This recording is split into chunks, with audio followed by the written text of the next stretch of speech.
लेबनॉनमध्ये हिजबुल्ला संघटनेवरती जे आता सध्या हल्ले होत आहेत किंवा प्रतिकार त्यांना केला जातो, त्यामुळं अनेक प्रश्न उपस्थित झालेले आहेत. म्हणजे पेजरचा ब्लास्ट होणं किंवा काही इलेक्ट्रॉनिक उपकरणं फुटणं, त्यात माणसं मरणं किंवा जखमी होणं, हे सगळं आपल्याला खूप नवीन. आणि हे इस्रायलच करते आणि इस्रायली मोसाद ही संघटनाच इस्रायल जे हे करते आहे असे सुद्धा अर्थात त्यात तथ्यही असेल. पण इस्रायल आता तिथे लेबनॉनमध्ये जे हे काही करत आहे तर त्याचा नेमका अर्थ काय आणि इस्रायल यातून कोणाकोणाचा बचाव करतो आहे असा मात्र प्रश्न आहे आणि त्याच्यावर चर्चा होत नाही. म्हणून हा विषय आम्ही आपल्या कडे घेऊन येतो आहे.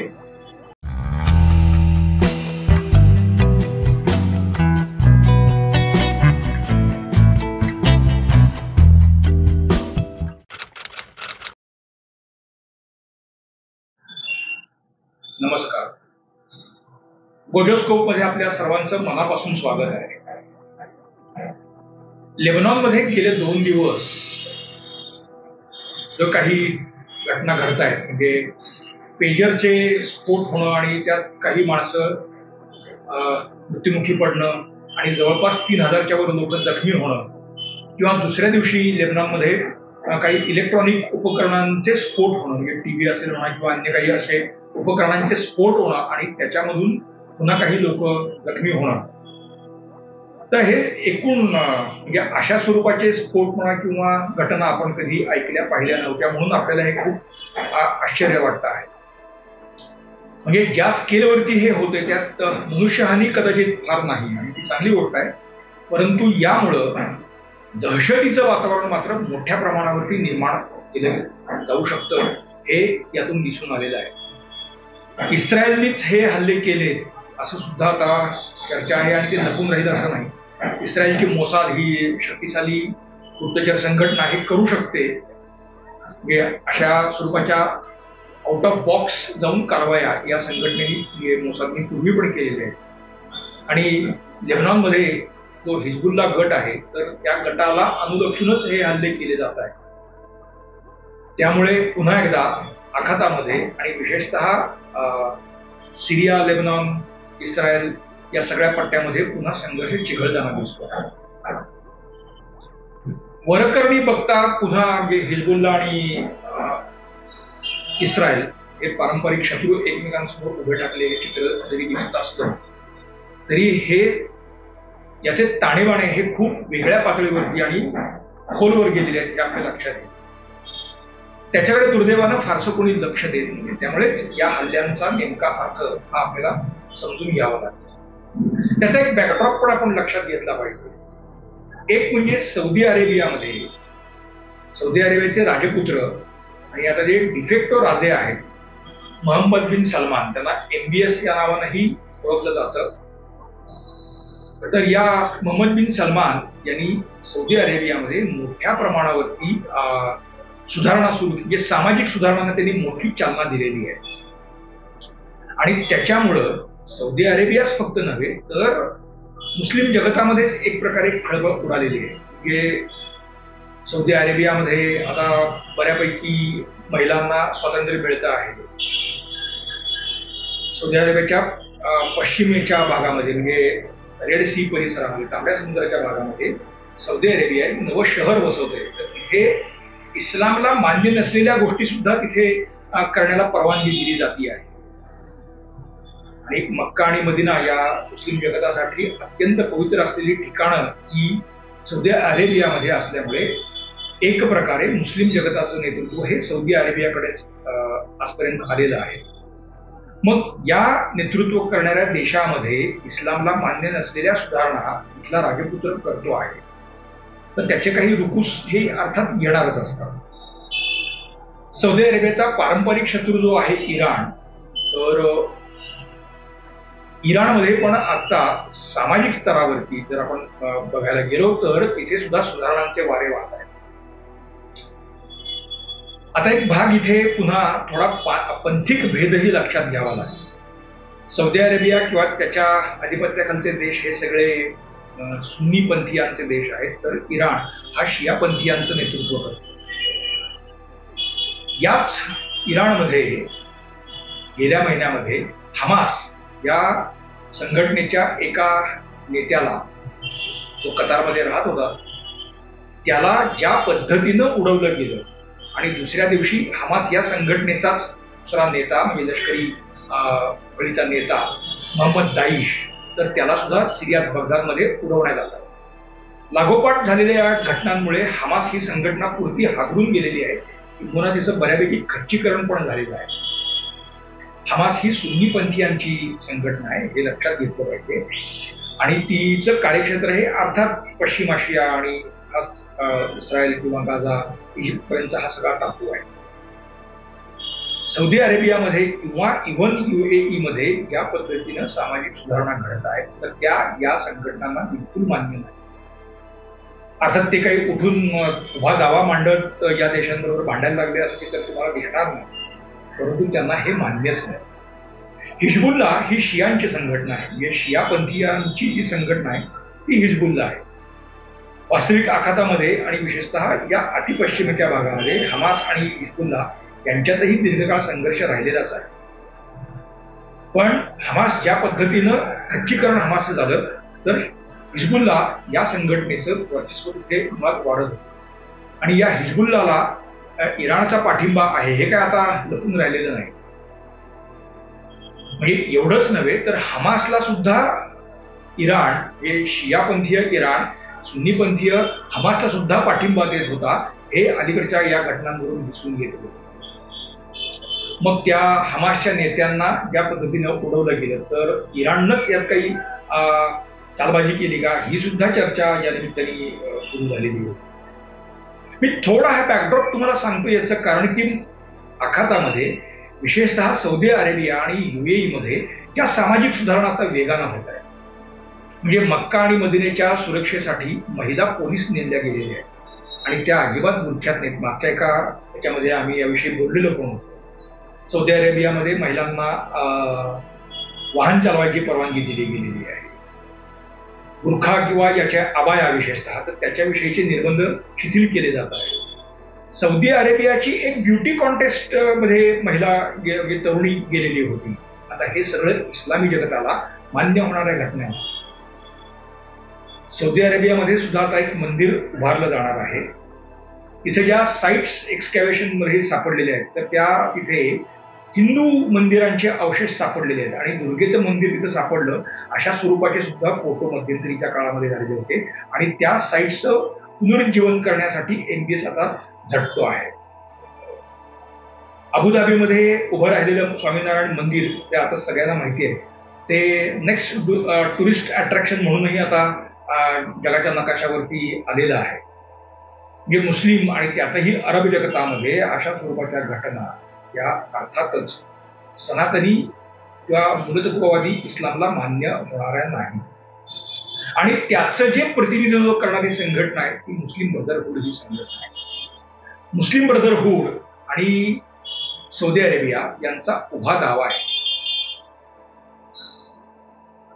इजिप्तमध्ये आता ह्या संघटनेचं मुख्यालय हे इजिप्त आहे. इजिप्तमध्ये जी काही अरब क्रांती वगैरे झाली आणि त्याच्यानंतर मोहम्मद मोर्सी नावाचे एक नेते हे तिथे सत्तेवर आले. अल्पावधीत त्यांचं सरकार उद्धवलं गेलं आणि तिथे मोहम्मद अल सिसी हे लष्कर प्रमुख सत्तेवर आलेले आहेत. हे जे मोर्सी नावाचे गृहस्थ जे होते, तर त्यांना या मुस्लिम ब्रदरहूडनीच पुढं आणलेलं होतं आणि त्यांच्या रूपाने मुस्लिम ब्रदरहूड इजिप्तमध्ये काही गडबड करू पाहत होते.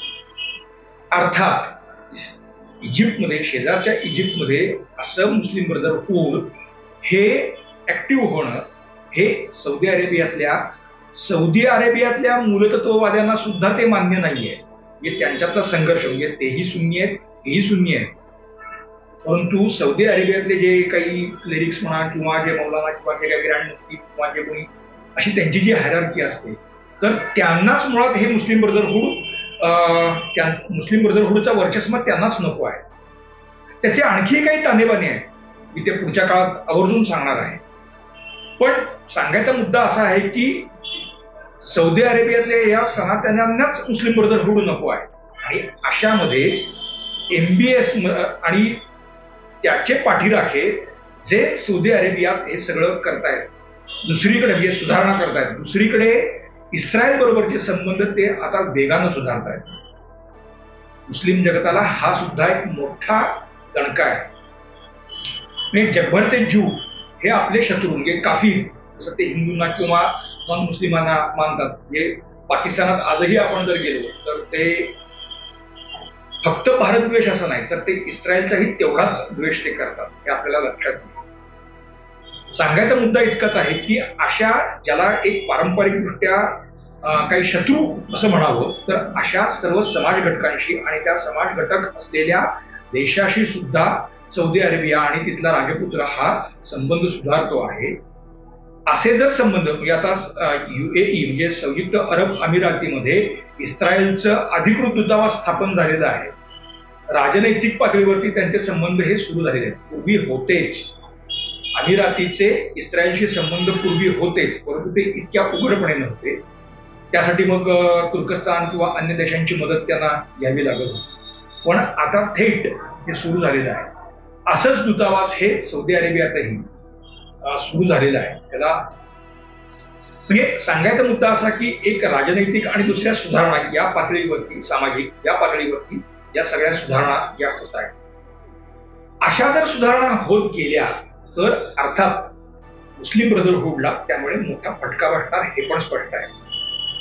कारण जसं मी आता म्हटलं असं की सौदी अरेबियामध्येच जर या स्वरूपाचे बदल सगळे सुरू झाले तर अर्थात त्याचं पर्क्युलेशन हे जगभरच्या मुस्लिम देशांमध्ये लगच्या लगेच नाही, पण over the period of time ते येत राहील.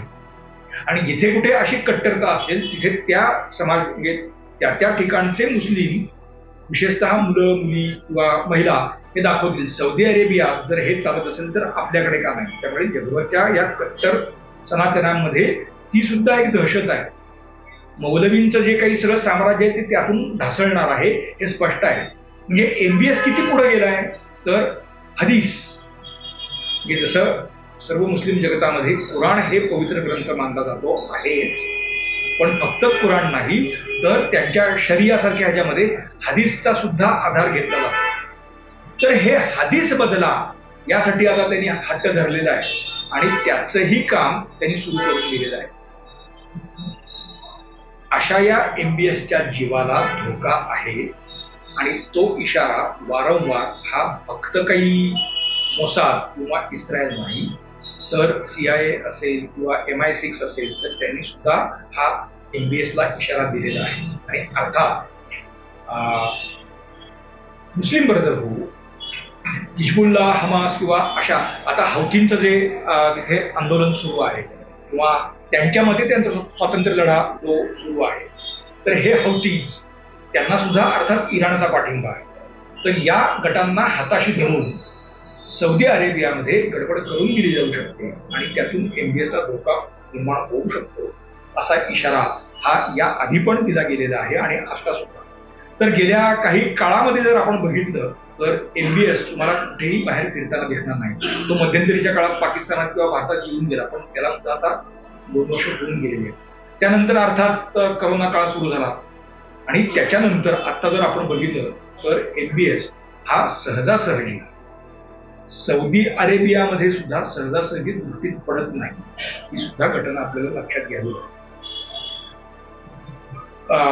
म्हणजे इराणनी काय मध्यंतरीच्या काळात एक दुटूपुटूची लढाई आपण बघितली. इस्रायलवरती त्यांनी काही हल्ले केले, म्हणजे तिकडून ते काहीतरी मिसाईल चाललंय आपलं, ते रामायण महाभारतात ते कसे दाखवायचे आपल्याकडे, तो बाण सोडला की तो बाण प्रवास करतोय, तसे ते जाताना मग ते इस्रायलने सगळं हे केलं. हे आपण सगळे एपिसोड बघितलेलं आहे. म्हणजे एका परीने दिसताना ती लुटूपुटीची लढाई आपल्याला वाटली, पण नंतर हमासचे जे 2 महत्वाचे नेते आहेत ते मारले आणि नंतर हमास संघटना जवळपास डिफंक्ट करत आणलेली आहे.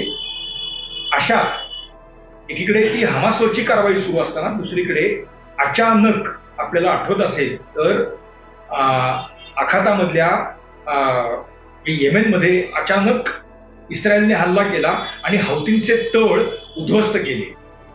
म्हणजे नुसता हमास नाही तर हे हौती अर्थात तेही शिया बहुलच अशी ही शिया बहुलांचीच ही संघटना आहे, तर त्या हौती सुद्धा बऱ्यापैकी डिफंक्ट करायचा प्रयत्न इस्रायलने केला. आणि या हौतींच्या विरोधात सगळ्यात पहिल्यांदा हल्ला किंवा जर आवाज कोणी उठवला असेल तर तो सौदी अरेबियाने उठवला. येमेनमध्ये जे सत्तांतर जे झालेलं होतं आणि नंतर सौदी अरेबियाने तिथे हल्ले केले आणि जवळपास येमेन बेचिराख व्हायची वेळ आली, पण ते MBSनी केलेलं होतं हे आपण विसरून चालणार नाही.